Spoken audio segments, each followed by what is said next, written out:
So this is a piece of canvas. It's very thin, perfect for practice. I'm going to put a link below for these so that you can purchase them, or you may have some sitting around, because this way you won't, if you make a mistake, you're not going to care as much. If you're already feeling confident about this, or you just have a couple of canvases around that you don't mind if you ruin, if they've got a side on them, you want to determine whether or not you want the wax to drip down over the sides so that you can see it, which is a very nice look, or you can just put some low-tack painter's tape along the side so that when the wax drips off, and you'll see as I go through the video, so that when the wax drips off, it gets onto the tape, then you peel the tape away, and the edge that will be on a regular canvas will be covered so that it won't get the wax on it. So the first thing we want to do, I don't know if you still have one of these around. If you don't, it's not a problem. I think this is a Ranger melting pot. I think people use these more for embossing. I could be wrong. I've always used it to melt wax for certain projects. And this is called faux encaustic because actual encaustics has other ingredients. It has some type of a tree resin, a tree sap resin in it, as well as the beeswax. So I'm just taking some beeswax and I'm going to chop it up and melt it in my... By the way, if you don't have one of these, and a lot of people may not, you can just take any kind of a metal pot. I got this from the craft store. And put it inside another pot with boiling water so that it's like a double burner. Is that what that's called? A double burner? And this floats in the water, and then this melts pretty quickly when you put it over your stove top. And you can follow the same instructions because a lot of people probably don't have one of these. So let's just break up some beeswax, and I will put a link below for some beeswax. I'll put a link below this video. By the way, below the video there is a description box, and in the description box is where I put all of the links so that you can head on over and purchase not only what I recommend, but you can continue to shop everywhere on Amazon while you're there. So if you need other products or supplies from Amazon, you can just keep right on shopping. And it's a huge help to me when you go through Amazon on my links, because I get a very small percentage of what you buy, but it's still a big help to me over here. So thank you for that, by the way. I will break these up and put them in my melting pot now. Actually, it's a lot easier to let this melt in the melting pot rather than break it up. One other thing I have to tell you, because the beeswax has a little bit of a sweet smell to it, the mice love it. So this was not a good thing to store in the garage. I said I wasn't too worried about the heat, but then I went in there and found all these little nibble marks over another piece, which I threw out, and decided to store this inside double bag to protect it. So I'll just melt this down now. And we don't need a lot of wax for this project, so I'm going to start now to paint the wax over the canvas. And of course, the brush that you use can never be used for anything else again. It is strictly for this, so you may want to use a junk brush. It does have to be a bristle brush. And we're just going to paint the whole surface with the beeswax.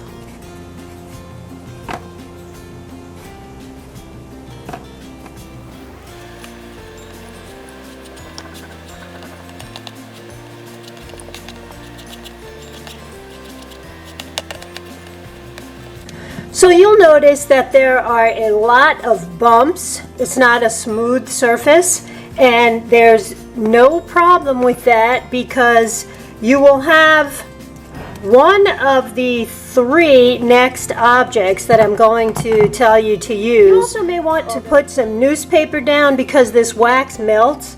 I'm just going to take a razor and pull the wax up when I'm done. I'm working over a work surface, so I'm okay. But if you're in an area where you don't want these spills or the wax strips to occur, either put some newspaper down or some plastic coating so that you can just crumple it up and throw it away. So now we want to take the parchment paper and lay it over the surface. And here is one of the tools that I was talking about, and this is a craft iron. One of the other tools is just your regular household iron. I believe this might be called an embroidery iron too. I'll put the link below for it if you'd like to use this. You might just love this project.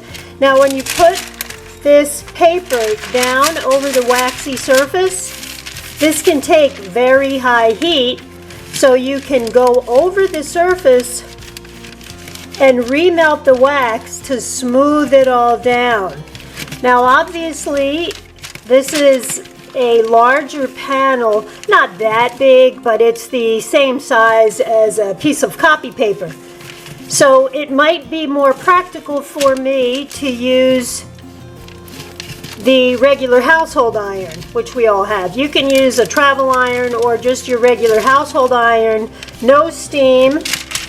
Now I'm going to use the household iron because it's a lot larger and easier to use.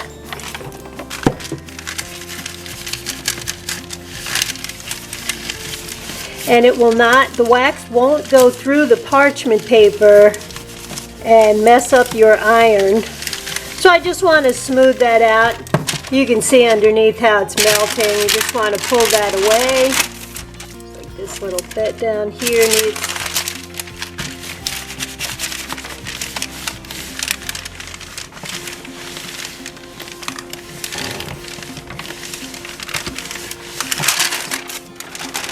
Alright, so I've got a pretty smooth surface here. We'll let that dry for a second. Now I want to take a napkin, and I'm going to use a napkin that's a little larger than the canvas. And what I'm going to do is just tear off this excess. And I'm going to separate the napkin so that we're left with the top ply.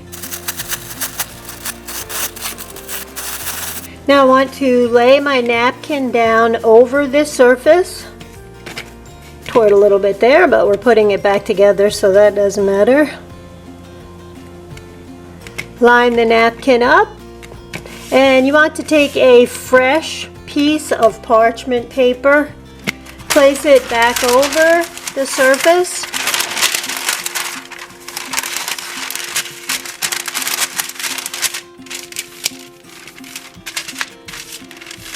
I'm going to iron this.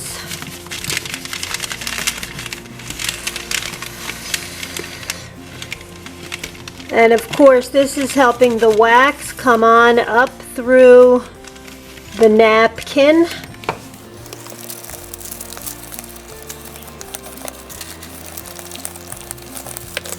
Now in some areas this might not work. You want to pull this away pretty quickly.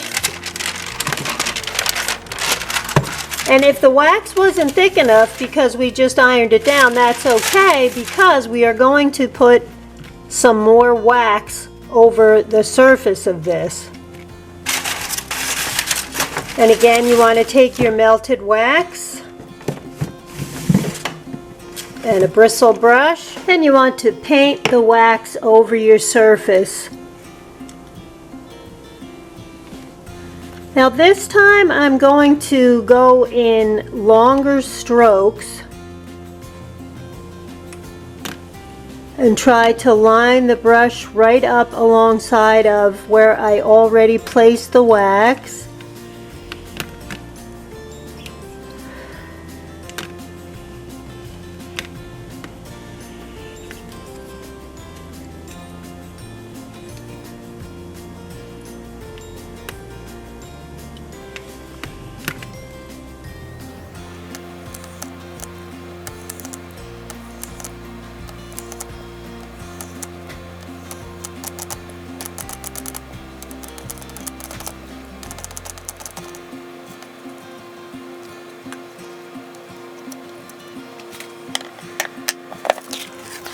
And technically we are done. I'll just add a couple of things here.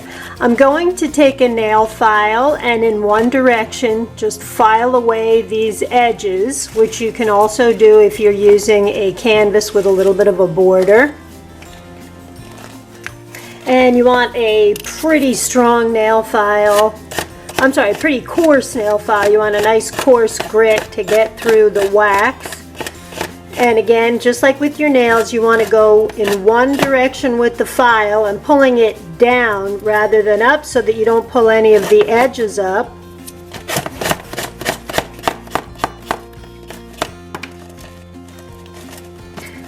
I better get a different nail file. This one's seen better days. And of course you can use sandpaper or a sanding block. You just want to make sure it's a pretty coarse grit and you want to go in the one direction. So you can see that leaves a nice clean edge. I'll go around the rest of here and take these edges away. So here's the final product. And I know you're wondering what that you're probably wondering what that third tool was that I said you can use. And that would be your heat or your embossing gun.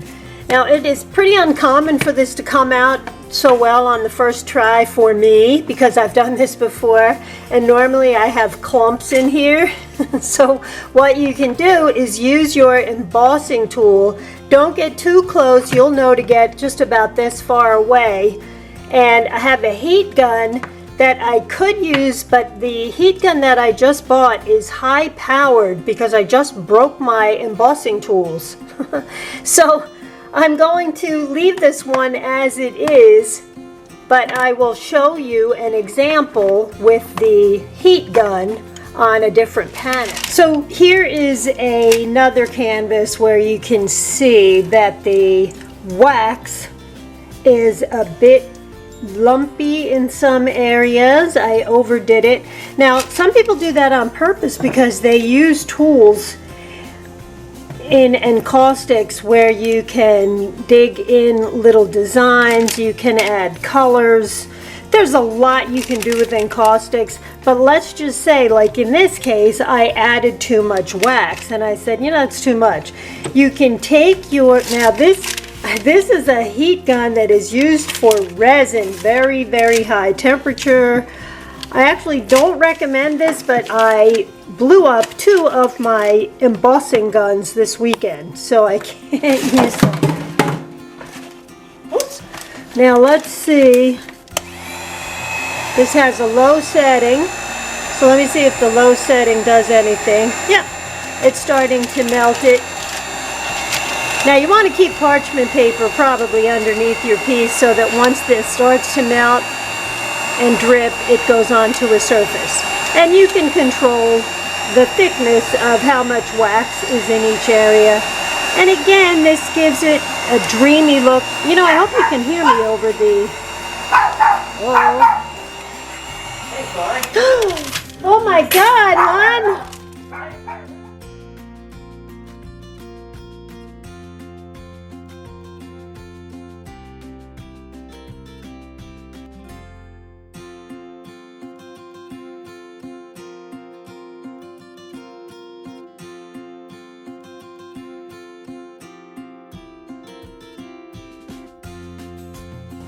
All right, sorry about that interruption there, guys. This is how, there's a lot going on here, so sorry about those distractions. So this was the one where I used the heat gun, and you might just want to experiment and see what you like more. And one of the reasons that I love this encaustic is this gives a very dreamy, pretty look to whatever surface you're using. And you can build up layers. You can watch some encaustic videos on YouTube. This is simply decoupage using wax. And on this piece, I actually printed this out from my computer. It's an image of the London Bridge that I just thought was beautiful. It's a painting, I believe. And I decoupaged the image down over the canvas first. Once it dried, then I added the wax. And then I used the heat gun to melt the different areas that were raised. This one is just strictly, as you saw, all I used was wax, no decoupage glue. But for this one, you would need your iron, you need parchment paper, and you want to have some beeswax. You can also do transfers over canvas and add the wax over those. And again, you can use your heat gun, or you can use the iron, a craft iron or a regular size iron with the parchment paper to melt everything down. So that is our video for the week, guys. I hope you enjoyed that. Upcycle with Decoupage is also on Facebook. If you go over and like and follow the page, you'll be notified every week when I put a new video out. So I will see you guys next week with another video. Thanks a lot, my friends. See you then. Bye-bye.